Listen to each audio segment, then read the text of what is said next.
Shiva news channel मध्ये आपल्या सर्वांचे सहर्ष स्वागत। चला तर पाहूया आजच्या काही घडामोडी। नांदेड नागपूर महामार्गावर स्कॉर्पिओ जीप माल ट्रकवर आदळल्याने झालेल्या भीषण अपघातात 3 जणांचा मृत्यू झालाय।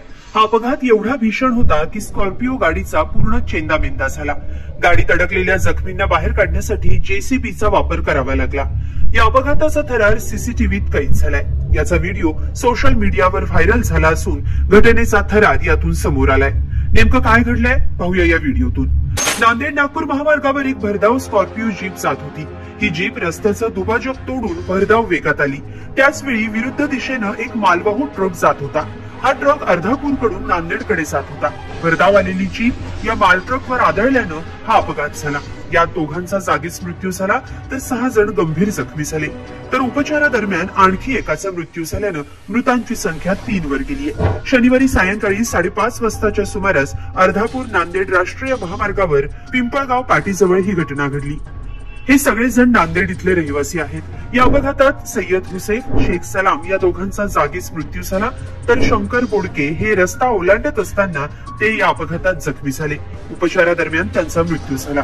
घटनेबाबत अधिकची माहिती अशी की अर्धापूरकडून नांदेडकडे जाणाऱ्या भरधाव स्कॉर्पिओ गाडीनं डिवायडर ओलांडून ट्रकला जोरदार धडक दिली। अपघाताचं नेमकं कारण अद्याप समोर आलेले नाहीये, मात्र स्कॉर्पिओ चालकाचं वाहनावरचं नियंत्रण सुटून हा अपघात झाला असावा असा प्राथमिक अंदाज व्यक्त केला जातोय। हा अपघात एवढा भीषण होता की स्कॉर्पिओ गाडीचा पूर्ण चेंदामेंदा झाला। गाडीत अडकलेल्या जखमींना बाहेर काढण्यासाठी जेसीबीचा वापर करावा लागला।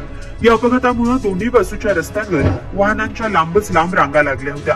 वाहतूक सुरळीत करण्यासाठी अर्धापूर पोलीस ठाण्याचे अधिकारी आणि कर्मचारी तसंच महामार्गाचे पोलीस कर्मचारी उपस्थित होते।